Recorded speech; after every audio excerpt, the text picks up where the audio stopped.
Ladies and gentlemen, it's time for... It's the Real Jonathan Smith Show on Indy's Sports Ticket, 1430 AM and 99.5 HD2. What's going on? It's the Real Jonathan Smith Show here on Indy's Sports Ticket on a beautiful Monday morning. Live 10 a.m. from now on, 10 a.m. to noon. That started last week on Tuesday. I hope you had a great weekend. I know I did. You know, during this time of the year, the question is always like, what am I going to talk about tomorrow? What am I going to talk about on Monday? You know, because the Pacer season is over, and I can only talk so much about the Indianapolis Colts, right? Especially during OTAs and all that. So it's like, what am I going to talk about? And then Caitlin Clark shows up. She just is a bucket load of content. It's great. Okay. Caitlin Clark isn't liked. I think that's very well established now at this point. That's not new. The cheap shots are, though, and it's kind of disappointing. The Indiana Fever played the only WNBA game on Saturday against the Chicago Sky. That is Angel Reese's team, so it's Caitlin Clark versus Angel Reese, the rivalry, but the WNBA edition of it. The Fever win. They pick up their second win of the season. They beat the Chicago Sky 71-70 on Saturday, and no one's talking about the game. No one's talking about the game, and it was a great game. Like, that is what the conversation should be about today. Okay? Like, it was a single-digit game the entire way. Nobody led, but, like, the Fever were up by 9 at one point. That's it. Okay? Like, that was the biggest lead of the game. Back and forth, close contest the whole way, and we should have walked away from what was a really good basketball game on Saturday, a really entertaining game. We should have walked away with some sort of take of like, oh, the future of the league is bright. Angel Reese, Caitlin Clark, we're going to have this, you know, for another decade. It's going to be great, yada, yada, yada. Like, that should have been the takeaway. But instead, we're talking about the same thing that we've been talking about with the WNBA really ever since Caitlin Clark entered the league. We're talking about the pettiness. And once again, Charles Barkley was exactly right. You women out there, y'all petty, man. Hey, LeBron, you're 100% right on these girls hating on Caitlin Clark. Y'all petty, girls. I expect men to be petty because we're the most insecure group in the world. Yeah, you are. Y'all should be thanking that girl for getting y'all ass private charters, all the money and visibility she bringing to the WNBA. Don't be petty like dudes. Listen. What she's accomplished, give her flowers. Stop being petty, all you women out there. She got y'all ass charters. She bringing all y'all this money to the table, but y'all being petty like dudes. LeBron, you are 100% right. Y'all girls, stop being petty. Caitlin Clark, thank you for bringing all that money and shine to the WNBA. Well, that was Charles Barkley, who was exactly right. He said that about a week ago now, about just how petty the WNBA is. And it's a shame because the game on Saturday was good. And look, the pettiness of the WNBA could wind up costing them a lot of money. Okay. These players could wind up costing themselves a lot of money. They could cost their sport. The WNBA, this thing that people have been pushing and they've wanted for people to watch for forever. They could wind up costing the WNBA a chance of being the premier summer sport. Because let's be fully honest here.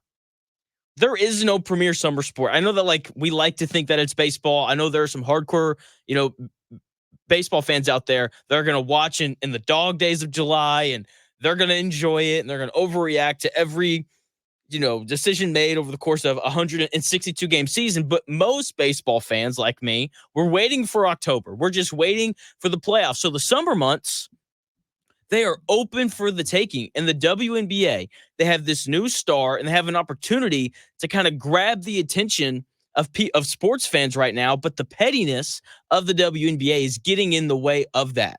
Now, with that being said, there are people out there who were saying, you know, that, you know, they got to protect Caitlin Clark, which is true. Like, the WNBA needs to step in and do a better job of that. But at the same time, like, this isn't a surprise, like how competitive these games are. It's not a surprise that these WNBA players don't like Caitlin Clark. Like, this is expected. Okay, like, you have to have expected that the other players in the WNBA would not like Caitlin Clark. When we look at the NBA, we see the exact same thing throughout history. NBA players went at Victor Wembanyama this year because they didn't like that this rookie from France was going to show up and be great. They didn't like it, so they went at him. Okay, when LeBron James came into the league, what happened? NBA dudes went at him, and this is what happens when generational talents show up. Okay, the people that have been professionals for a long time don't like it. They're like, hey, I've been doing this, for 5, 6, 7, 8 years. You're not going to sit here and tell me that this rookie, this 22-year-old girl is going to show up in the league and just dominate. And so it's, from a competitive standpoint, this is completely normal. Okay?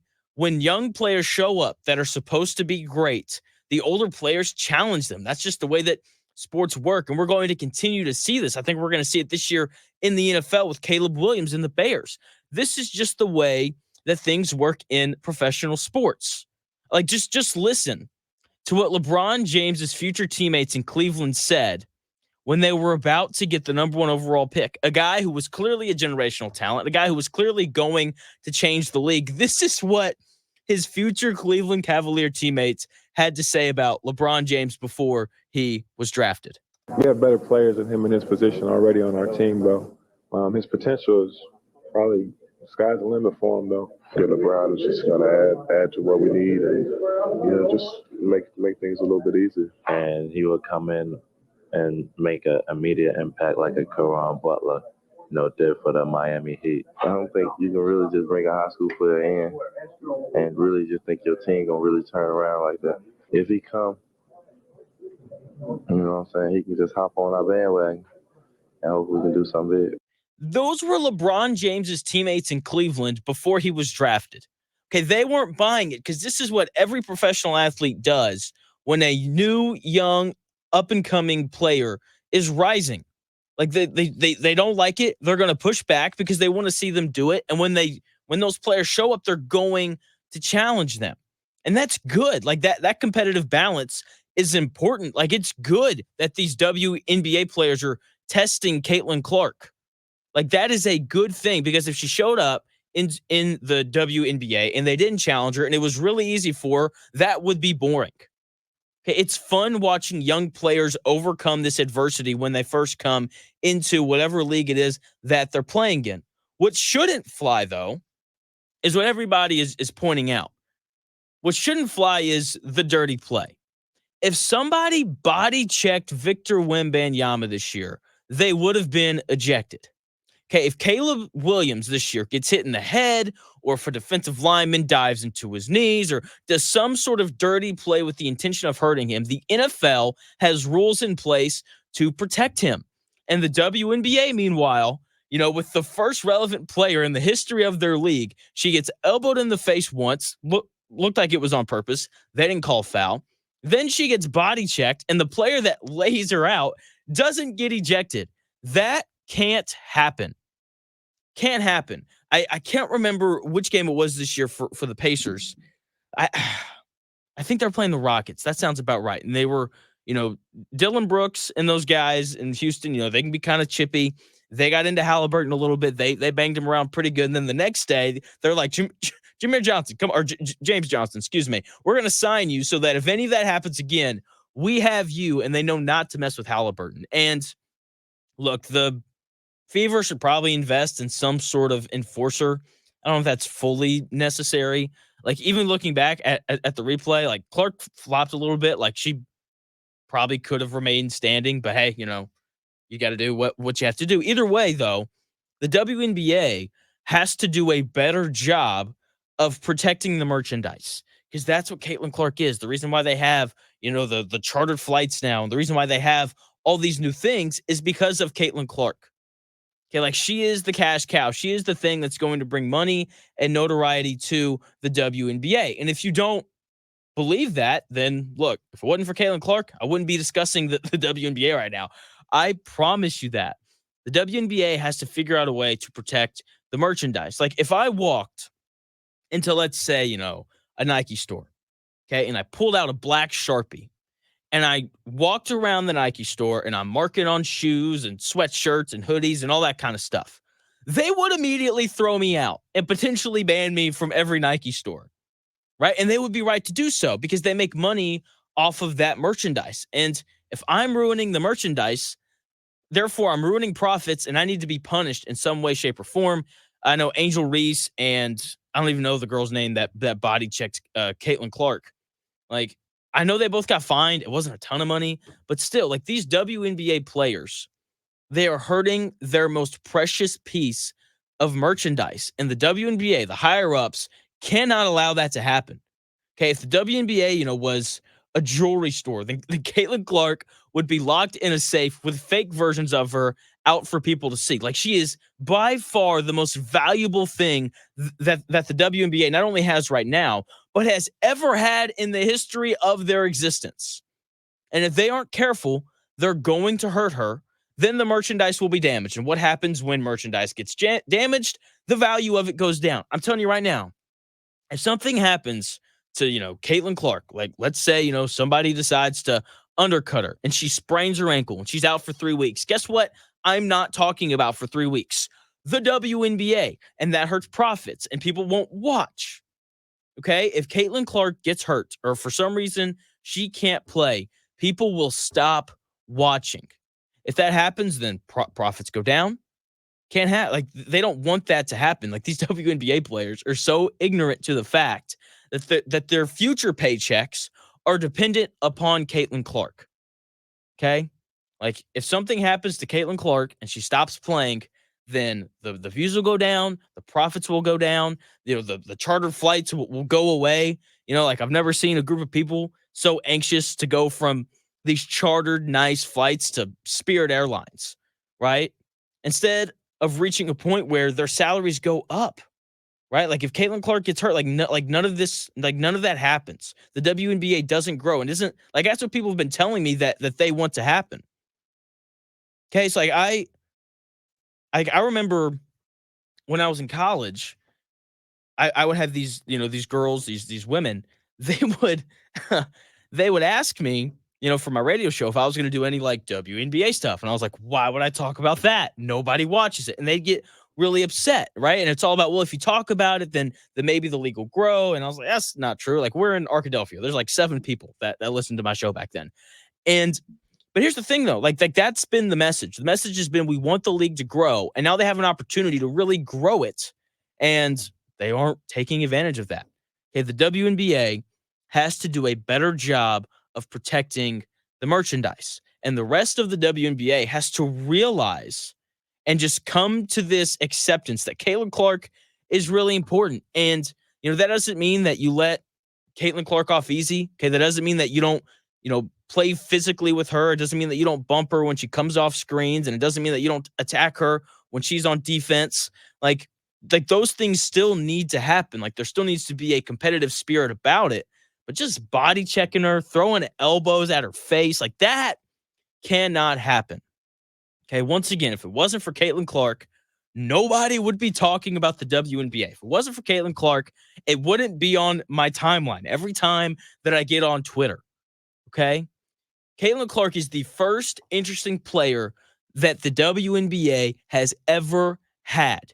The first one ever. You got to do a better job of protecting her. Just, it has to happen. And Indiana Fever, you are 2-8. You're 2-8.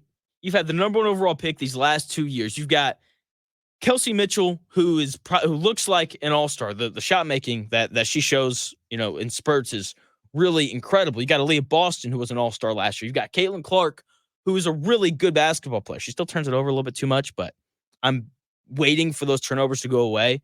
Someone has to step in and defend her. Okay, like, if the league is going to allow these women to be this physical, what should have happened the following possession is the girl that body checked Clark. They should have hunted her down and done the exact same thing to her. They should have thrown a box out that put her on her butt. That's what should have happened. Like, you can't allow that to happen to any of your teammates, especially your star, right? Like, when we look at teams that succeed in every sport, like, chemistry is a real thing. That is a really valuable thing, right? Like, that's one of the things that really sticks out about the Mavs and the Celtics, right? Like, the Mavs, this new team that's come together, they've gelled very quickly, and they are good because of it. Those guys protect each other. Like I'm telling you right now, if Drew Holiday or whoever knocks over Luka at some point, you're going to see PJ Washington and Derek Jones Jr. and Derek Lively and all these dudes pick Luka up, which if you notice, no one picked up Clark. Like that's a minimum thing. That is a bare minimum thing. You have to help your star get up off the ground every time that she's knocked over, and you definitely have to do it after she gets cheap shotted. Like there's something wrong there. Okay. And I've heard people say that, the Indiana Fever teammates don't like Caitlin Clark, but I remember draft night and how excited they were. I remember they have the watch party at Gamebridge. And when they announced the pick, like the girls that were there, like they announce the pick and they jump up and they rip off their sweatsuits and they all have Caitlin Clark jerseys on. So I find it hard to believe that they aren't excited that she's there. You just have to actually, stand up for your teammate. Like that has to happen on every team in every sport, no matter if it's men, women, or whatever you identify as, I guess. I don't know. But like that has to happen. Okay, like yes, like the WNBA needs to step in and do a better job of protecting Caitlin Clark, but her teammates have to as well. Like they have to.